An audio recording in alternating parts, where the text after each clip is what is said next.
I want to share it with you. It looks like everyone's afraid of the stock market these days. Everyone's thinking that, wow, they lowered their rates too slowly in America. What are we going to do? All the foreign markets seem to be crashing. People are freaking out about the rising tide of fascism. Some people are even afraid that unemployment rises is spurring slowdown, yet recession signals have been wrong so far. What do you think? Do you think we're headed for a recession? I don't think so. I think the economy is robust. It might be getting higher, but it's not going to get that higher. You see, unemployment is necessary for capitalism to work. Without the fear of unemployment, how will the capitalists continue to pay their workers less and charge more? That's the goal of capitalism. Charging more or as much as you possibly can for your products by paying your workers as little as you can for their product, their labor. Sell their product that they're making for you at the highest price possible, but pay them as little as possible. It's the crisis of capitalism. The gap gets wider and wider between what they're charging for their goods and what they're paying for their labor. And as that's the goal of capitalism, is to broaden that gap. And as they broaden it, what happens? You get a larger and larger poverty class. The middle class can't afford the products that they're actually supplying. They can't even afford to buy the ones that they're making. They work in a factory all day long, toiling away, but they can't afford the things for which they're toiling. But you know what? The way it's all held together is rising unemployment. The scary unemployment number. Oh my God, the unemployment's so high. You don't want to be one of those schleps, those with nothing, those who have nothing. You don't want to be one of those, do you? Of course not. So better keep working for the pennies that we provide you. I don't worry about it too much because the thing is, this is how it's always been with these capitalists. You know, that's just, we need a new system. As the markets crash, yeah, it gets a little scary, but take heart, dear VFF. You know, your value is not determined by the numbers on some stock market. You are not the Nikkei, what is the Nikkei 225. You are not the S&P 500. The value of the Dow Jones Industrial Average has nothing to do with your intrinsic value as a human being and as a living creature on this planet. You are special. The value of these stocks don't matter because the stock in you is what I would invest in. I would invest in you because together, ape strong. We could do it together. There's no reason. Most of your savings are in stock, though. Oh, no. Don't worry. The threat of it always is worse than the thing itself. Do you think we're headed for recession or depression? If you're thinking we're headed for a recession, don't worry. Recessions don't last long. They don't last long at all. Before you know it, it'll be over. I myself have lived through several recessions. Don't worry.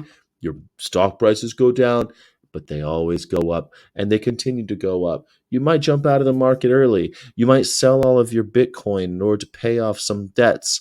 You know what? That's just the luck of the draw. Good thing you can keep on working. Good thing the threat of unemployment always hangs over your head like a Damocles' sword. There's nothing you can do about it because they're going to keep threatening you. They're going to threaten you they're going to threaten you with poverty. And if push comes to shove, don't worry. There's a million illegal businesses that you can always involve yourself with. You can always sell something illegally. Most people, that's what they'll do. When they are unemployed, they'll try to make money somehow. It's impossible just to steal all the things you want, so you'll engage yourself in, you know, illegal activity. Don't worry though. It's not all so doom and gloom. Don't worry. Don't worry. It's not going to be so bad. The feds, they always call the Fed, the Fed. They can, you know, lower interest rates and flood the market with a bunch of money. And when they have a bunch of money, they'll invest more and the stock market prices will go up. What do you know? Maybe they'll even hire some more schleps like you and unemployment will go down. It's probably going to happen before the election. So don't worry. Don't worry, man. Don't worry. It'll probably happen right around the election, right before, right after the election. It'll be fine. It's going to be fine. LSLSL, you broke? Don't worry. This repression is depression? Don't worry. It's all going to be all right. You have a job, you can't complain. You got money flowing the opposite direction. What's the problem? As long as money's coming into the bank account, even if you're spending more than you have, it's all going to be all right. Don't worry. Everyone's living on debt. How are you going to be worried about your debt? What, a couple $1,000s here or there, maybe $100,000? The federal government's got trillions of dollars. We're 100 something $1 trillion in debt. Don't you worry. They're not worried. Why are you worried? They'll just print more money. They're not going to let this whole thing crumble. And even if they did, what's the worst? Wouldn't you like to see it crumble? If it all started crumbling, maybe we could stop subsidizing farmers to slaughter animals. Maybe we can start reshaping this world in a better way. Either way, don't worry. It's all going to be okay. The guillotines aren't coming for you, dear friends. They're coming for some other guy. This guy, what's his name? This Vietnamese billionaire tycoon just was declared guilty of defrauding stockholders, and he's sentenced to 21 years in prison. 21 years, this billionaire. Oh, how the mighty fall.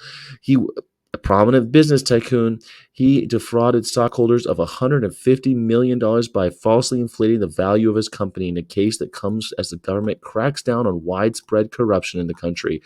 Guess what? Donald Trump was was accused of the same crime and found guilty.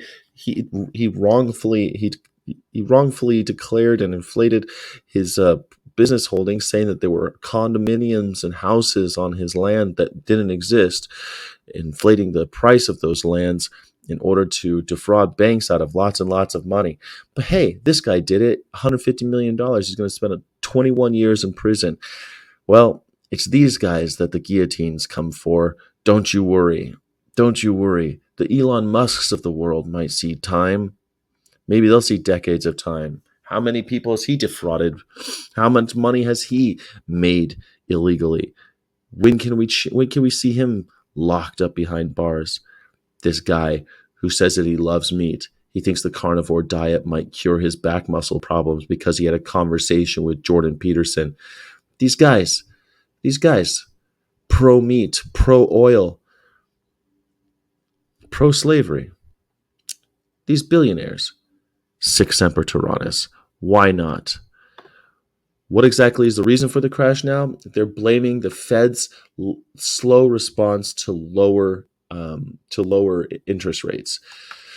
So it's been a topic of conversation for quite some time. Some people think that the Fed is mostly controlled by conservatives who want certain people, certain political things to happen, certain political people to be in power. Some people think that they're just playing their cards conservatively these days. Either way, it's hurting the economy because they refuse to lower interest rates. Right now, if you went to go borrow a car or buy a car or to borrow money to buy a car, you'd end up spending something like 7-8%. Whereas during the pandemic, it was like 0%. It was point something percent. It's a lot harder to get money. There's no money moving around in the economy, and unemployment has been quite low. It's been like 3%. But if it goes up to like 4.5%, it gets a little scary. People start getting a little scary. It starts to look like maybe there's a recession coming because there's not enough money to move around. People can't borrow money to buy houses, to buy cars, to invest, to hire people, all those things. Face it, if money is cheap, if the average consumer and rich billionaire can borrow money on the cheap, well, they're going to borrow more money and therefore buy more shit, whatever that may be, or invest in more stocks. So foreign markets are down, and it's a little bit scary, I gotta say. But hey, I'm hoping that what I'm really trying to get through to you is, don't worry, you're gonna be fine. The guillotines aren't coming for you. Could it be that some rich a-holes have so much money that they don't know what to do with it and they hold on to it? Yeah, columns of wealth. It's a major issue.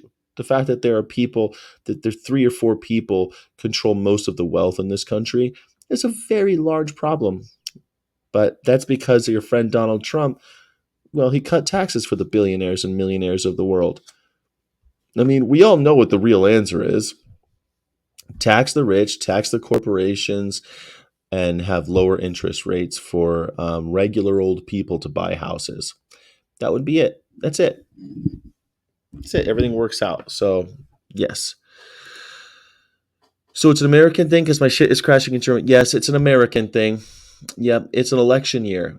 I don't know if you've heard, but there's an election year and everything's getting all scrambled up. So, yeah, it's mostly an American thing. Americans basically shitting in the pool, and everyone's in the pool with us. But America's just took a big turd in the pool. So, you never know. We'll see. The Fed might come through pretty soon. Hopefully, I think they have to announce more numbers soon. I don't really know. I don't remember their schedule, but they need to lower interest rates. It'll help with a lot of stuff, except for inflation. It might screw inflation, which sucks. So if you lower interest rates, it puts more money into the market, which means which means inflation goes up, which is really bad for people on fixed incomes or people with large savings accounts. Inflation goes up, your money's worth less. That's not good. So they need to balance it a little bit. They need to lower the interest rate a little bit, but they haven't lowered it the last two rounds. So at all. I think they should lower it slowly and see what happens. But that's just me. No one's calling me. No one's calling me to let me know. I should have a Money Matters of the show. Should I?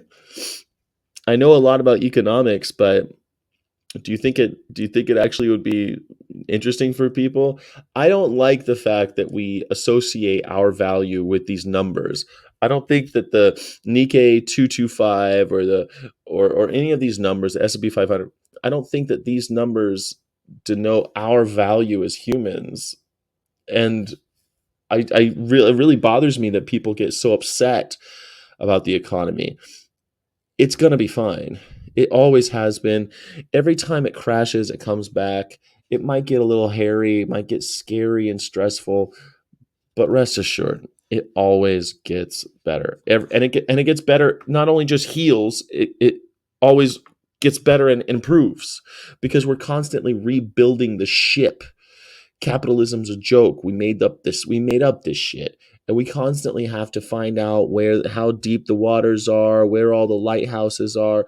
We don't know anything because we made it up. And so every once in a while we got to rebuild everything. We're kind of doing that. Don't forget, just 4 short years ago, there was no toilet paper, if you'll remember. It was really bad. People were bleaching their vegetables in order to eat them. I'm much more upset about Bangladesh and the impending Israeli-Iran war. Yeah, I mean, Houthi rebels just launched a missile and hit a container ship. That's kind of scary. I'm much more worried about that. But war is good for business. So if you're worried about your money, war usually helps. It helps make money for those who are investing, especially if you want to invest in things like commodities and invest in gold. Buy a bunch of gold. It'll probably go up when people start shooting each other more. I'm terrified of the war. We talk about it a lot on this show. I hope that Israel and Iran think better. These two nuclear powers, probably not the best to get into a pissing match. Um, they do this every once in a while. They'll throw a couple missiles there, they'll throw a couple missiles there, and they'll be like, yeah, we're all done now. See in about a decade. That's usually how it goes. In fact, Iran has already launched missiles at Israel this year, and Israel launched missiles back, and then they called it quits. Well, now Israel has carried out an assassination on Iranian soil. Lebanon also, and Beirut, an assassination has just taken place. Does that scare you? It should, especially if you're under 40. If you're under 40, you should be afraid. But don't worry. If you're over 40, you'll be fine. Why does it seem that these days, every day, there is some disaster somewhere killing hundreds of people? It's a good question. What do you think it is? What do you think it is that the fourth largest forest fire in California history has taken place at the same time a Category 1 hurricane has just made landfall in Florida. What do you think it means? What do you think it means when well, we'll get to AccuWeather in a second. But the other thing is RFK Jr. You see, RFK Jr. has just admitted to Roseanne Barr that he was driving down the road in New York and he saw New York State and he saw someone hit a small bear. He saw the bear was dying. So he looked at the bear and watched the bear bleed to death and the bear died. And so he took the bear and for some reason he was drunk. He said he wasn't drunk. Everybody else was drunk. He and his friends were out being Kennedy types, and he decided he wanted to take the bear because he wanted to skin the bear and eat the bear. So why wouldn't he just take it from this roadkill, right? Eat roadkill. You know, a lot of so-called vegans say that roadkill is perfectly acceptable, you see, because after all, animals belong to us, don't they? Doesn't it mean that there's no rights violation? A lot of people like lifting Danny Logic will say that this is perfectly acceptable behavior to watch a bear being mowed down by an automobile. Then he didn't even hit the bear supposedly, but then he decided he wanted to skin the bear and eat the bear because why not? Don't want flesh to go to waste. So he grabbed it. Its remains, the corpse. And so took it around the bear, took it around, but the day got away from him, he says. The day just got away from him. He just couldn't find the time to skin and eat his roadkill bear. We'll call him Teddy. He couldn't find the time to eat Teddy. Teddy, get it? Because his brother's name was Ted Kennedy. Anyway, so he ends up thinking, wouldn't it be funny if we took the bear and we bought a bicycle, and we took the bicycle and we put it near the bear in Central Park in New York City? Wouldn't that be funny? There aren't bears there. We'll just make it look like a bicycle accident killed the bear.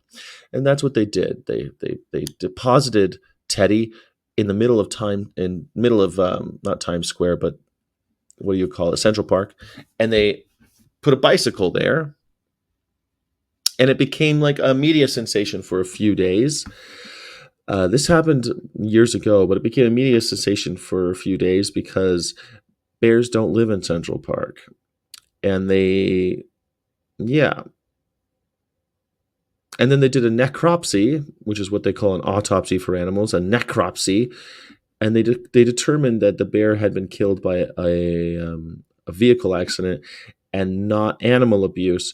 But I would say that the bear was a victim of both. The animal abuse might not have killed the bear, but the bear was abused postmortem. Post-mortem, the bear was abused by one Robert F. Kennedy Jr. Robert F. Kennedy, you might remember, he even decided, well, someone came out and said that they watched Robert F. Kennedy Jr. eat dog meat and posted a picture of Robert F. Kennedy with the charred remains of a small animal. Robert F. Kennedy Jr. insists that the animal was a goat and not a dog. And that should mean that to me that belies the obvious similarities between the animals we think are okay to eat and the animals we couldn't think of eating. Goats and dogs, when you skin them and cook them, they look and taste identical. Robert F. Kennedy Jr. has had to say that he would never eat a human or a dog. If you need to tell people that, you've done something wrong. After all, you thought you were going to eat and skin a bear that you saw dead on the road, but instead just thought it'd be such a funny prank. Such a funny prank. What a funny guy. What a funny guy. Robert F. Kennedy Jr. left a dead bear in Central Park as a prank. Silly prank. Those Kennedys are always so silly. I wish that Ted Kennedy, when he drove that lady, his uncle Ted Kennedy, when he drove that lady off the bridge and left her to die and drown by herself while he escaped, it was just a prank. Just a prank.